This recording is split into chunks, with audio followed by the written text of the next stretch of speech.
لوحي زليخا لرعين جبينه لأثرن بالقطع القلوب على اليدين لوحي زليخا لرعين جبينه لأثرن بالقطع القلوب على اليدين আম্মা জান আয়েশা রাদিয়াল্লাহু তাআলা আনহা বলেন, মিশরের মহিলারা সাইয়্যিদুনা ইউসুফ আলাইহিস সালাতু ওয়াস সালামের সৌন্দর্য দেখি তারা তাদের হাতের আঙ্গুল কেটে ফেলেছে।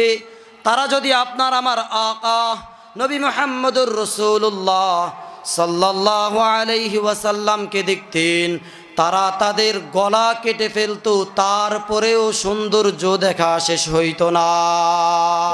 আল্লাহর হাবিবের সৌন্দর্য কেমন ছিল একবার আল্লাহর নবী বলেন না সাল্লাল্লাহু আলাইহি ওয়াসাল্লাম হযরতে আয়েশা সিদ্দিকার ঘরে আগমন করলেন। রাত্রিবেলায় কুপিটা তেলের অভাবে নিভে গেল। হযরতে আয়েশা সুই দিয়ে খেতা শিলাচ্ছে, এমতো অবস্থায় সুইটা খুঁজে পাওয়া যাচ্ছে না। চতুর্দিকে অন্ধকার, আলোর ব্যবস্থা নাই। রাহমাতাল লিল আলামিন নবী মুহাম্মদুর রাসূলুল্লাহ হযরতে আয়েশার গৃহে প্রবেশ করেছেন।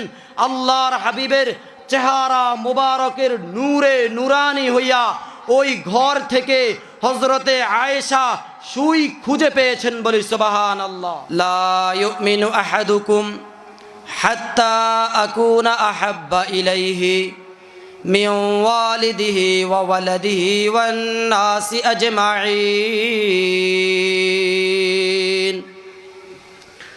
আল্লাহর হাবিব সাল্লাল্লাহু আলাইহি ওয়াসাল্লাম বলেছেন, তোমরা কেহই মুমিন না। এই তোমরা কেহই কি না? মুমিন না। আমরা সবাই কি?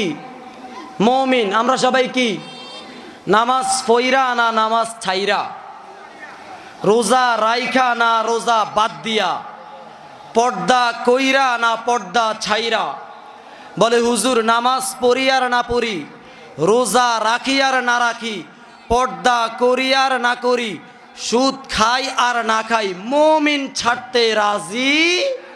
আল্লাহ আমাদেরকে মুমিনে কামিল হিসাবে কবুল করে নেক। আমিন বলেন আমিন।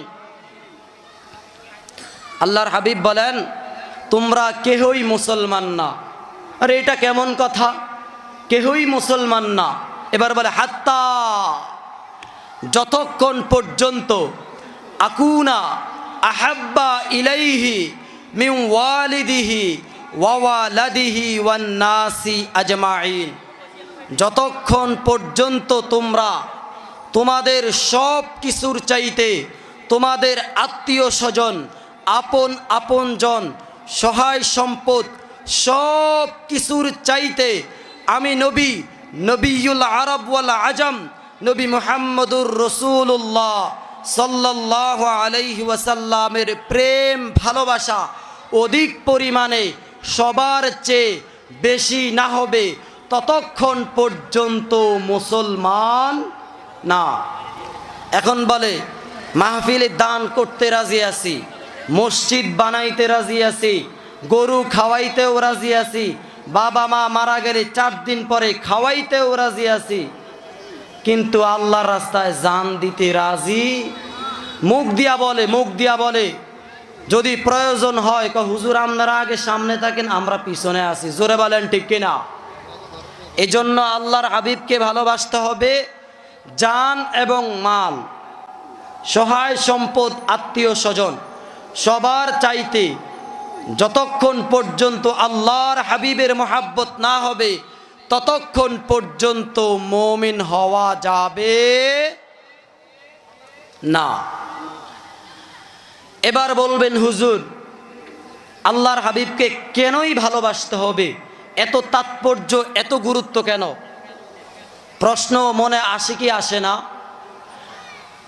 দার্শনিক না বলে থাকেন মানুষ মানুষকে ভালোবাসে 4টা কারণে। কয়টা কারণে? সবাই বলতে হবে কয়টা কারণে। এবার আঙ্গুলগুলো উঠাইবেন আর ধরবেন। 1 নম্বরে জামাল, 1 নম্বরে কি? 2 নম্বরে কামাল, 3 নম্বরে কারামত, 4 নম্বরে ইহসান। মানুষ মানুষকে চারটা কারণে ভালোবাসে, চারটা গুণাবলীর কারণে। এক নম্বরে জামাল, জামাল মানে সৌন্দর্য। এবার আসেন আমরা একটু ব্যাখ্যা করি, আমরা একটু গবেষণা করি যে আল্লাহর হাবিবের মধ্যে জামালিয়াত এই গুণটা ছিল কি ছিল না। আমরা যদি দেখতে পাই জামাল মানে হচ্ছে সৌন্দর্য, আল্লাহর হাবিবের সৌন্দর্য কেমন ছিল। একবার আল্লাহর নবী বলেন না সাল্লাল্লাহু আলাইহি ওয়াসাল্লাম হজরতে আয়েশা সিদ্দিকার ঘরে আগমন করলেন। রাত্রিবেলায় কুপিটা তেলের অভাবে নিভে গেল। হজরতে আয়েশা সুই দিয়ে খেতা শিলাচ্ছে, এমতো অবস্থায় সুইটা খুঁজে পাওয়া যাচ্ছে না। চতুর্দিকে অন্ধকার, আলোর ব্যবস্থা নাই। রাহমাতাল্লিল আলামিন নবী মুহাম্মদুর রাসূলুল্লাহ হজরতে আয়েশার গৃহে প্রবেশ করেছেন। আল্লাহর হাবিবের চেহারা মুবারকের নূরে নুরানি হইয়া ওই ঘর থেকে হজরতে আয়েশা সুই খুঁজে পেয়েছেন, বলি সুবহানাল্লাহ। দোস্ত আহবাব, আল্লাহর হাবিবের সৌন্দর্য সম্পর্কে একবার জিজ্ঞাসা করা হয়েছিল। হজরতে আয়েশা বললেন, সাইয়্যিদুনা ইউসুফ আলাইহিস সালাতু ওয়াস সালামের সৌন্দর্য দেখে মিশরের মহিলারা তারা তাদের হাতের আঙ্গুল কেটে ফেলেছে।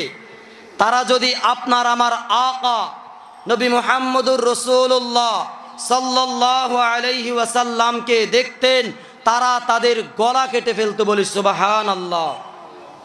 এজন্য কোন এক কবি বলেছেন, লাওয়াহিউ যুলাইখা লারাইনা জাবিনাহু লা আসারনা বিল কতইল কুলুবা আলাল ইয়াদাই। লাওয়াহিউ যুলাইখা লারাইনা জাবিনাহু লা আসারনা বিল কতইল কুলুবা আলাল ইয়াদাই। আম্মা জান আয়েশা রাদিয়াল্লাহু তাআলা আনহা বলেন, মিশরের মহিলারা সাইয়্যিদুনা ইউসুফ আলাইহিস সালাতু ওয়াস সালামের সৌন্দর্য দেখি তারা তাদের হাতের আঙ্গুল কেটে ফেলেছে। তারা যদি আপনার আমার আকা নবী মুহাম্মদুর রাসূলুল্লাহ সাল্লাল্লাহু আলাইহি ওয়াসাল্লামকে দেখতেন, তারা তাদের গলা কেটে ফেলতো, তারপরেও সৌন্দর্য দেখা শেষ হইতো না।